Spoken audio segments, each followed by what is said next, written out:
Elegant and fierce the dragon are as creatures, they are equally mysterious beings about whom little is really known. I mean, how did they come into existence in the first place? Yes, the Valerians found them in a chain of volcanoes called the 14 Flames, but how did the dragons end up making their lairs in the 14 Flames? Nevertheless, if there was one dragon as obscure and mysterious as the origin of dragons themselves, it had to be Grey Ghost, an elusive pale gray and white wild dragon, roughly the color of morning mist, who was a notably shy dragon who avoided men and their works for years at a time. In this video, we will explore Grey Ghost and the small but important role he played in the Dance of Dragons. Let's begin, shall we? Oh, and by the way, beware of massive dragon-sized spoilers ahead. Before we go into our explanation, we have a very small request. If you like our content, please support us by subscribing to our channel. This is a small click for you, but for us, it means a lot. Thank you, and let's begin.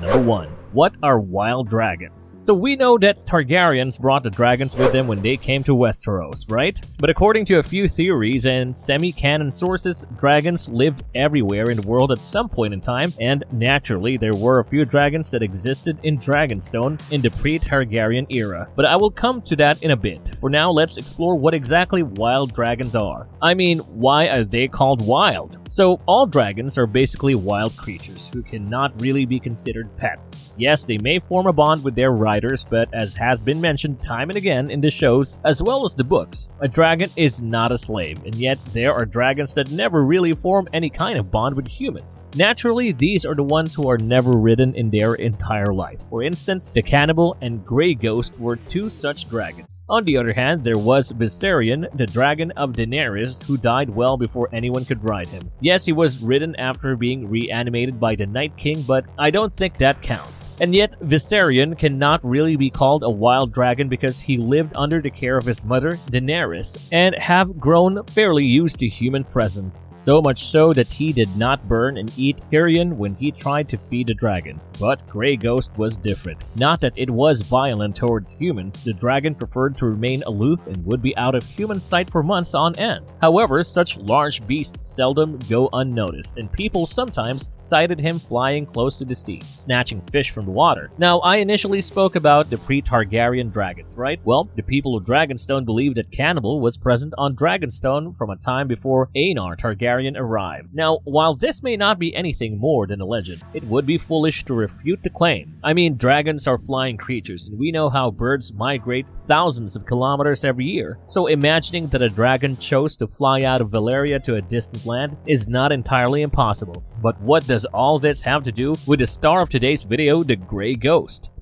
Number 2. Prelude to the Peril of Grey Ghost. During the course of the war, Rhaenyra and her supporters took King's Landing. She had come with several dragons, including a previously wild dragon named Sheepstealer, which was now being ridden by a young girl of 10 and 6 named Nettles. As the Blacks inched closer to the Red Keep, Larys Strong, the master of whisperers of King Aegon II, smuggled a few important members of the Green faction out of the Red Keep, and among these was Aegon himself. Larys knew that Rhaenyra would hunt Aegon and find him even from hell, but the one place she would not look for Aegon would be her own stronghold, Dragonstone. So Aegon was dressed as a commoner and brought to Dragonstone, where he lived and plotted the downfall of her half-sister. While Rhaenyra spent her days putting people's heads on spikes, Aegon was utilizing his time to defect her supporters. Prior to this, Aegon had suffered serious injuries at the Battle of Rook's Rest, and his dragon Sunfire suffered an equally horrendous fate. By now, Sunfire was deemed missing. Under these circumstances, something interesting happened. So, a merchant ship called Nessaria was traveling from Pentos to Volantis. During its journey, the ship got caught in a storm, which changed Nessaria's course. She ended up on Dragonstone, where the sailors hoped to pick up supplies and repair their vessel. As Dragonmont loomed upon before them, the sailors of Nessaria saw two dragons engaging in a terrifying fight. The roars of these two dragons echoed off the dark and smoking mountains.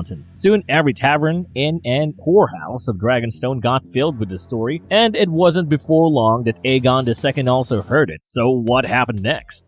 Number 3. The Doom of Grey Ghost. The following morning, the locals of Dragonstone hopped on their boats and hit the waters in the hopes of confirming the story that they had heard from the Volantinese sailors. They found a broken, burned, and half-eaten carcass of a dragon, and from its scales it was confirmed that this unfortunate dragon was Grey Ghost. But who had the power to slay a dragon and devour it? Well, it had to be another dragon, of course. When the amiable and obese knight Sir Robert Quince heard about it, he blamed the cannibal for Grey Ghost's death, and most people agreed because cannibal was famous for eating other dragons and their eggs. But it was not the cannibal, who was as black as coal. A man named Tom Tangletongue had filled the bellies of the Volantinese sailors with ale and recorded everything that they had to speak about the dragon fight. The man kept mentioning that the color of one of the dragons was golden. After the battle, Rook's Rest Sunfire had been driven off. The dragon had suffered some great injuries and one of his wings had been torn. Although the wing healed later on, it had grown at a weird angle, and Sunfire could no longer fly the way it once used to. Mushroom, the court jester, mockingly said that while other dragons soared the skies like eagles, Sunfire had been reduced to a great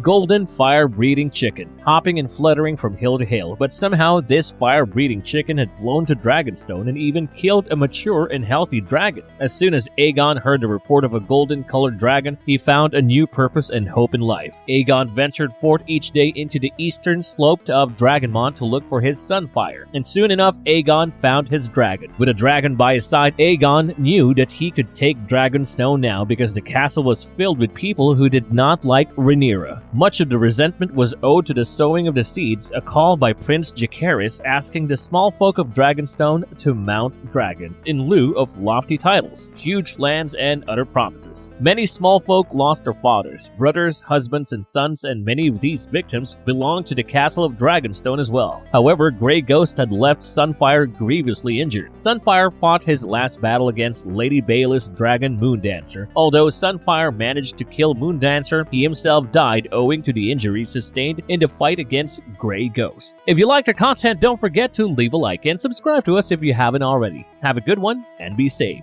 Thanks everyone.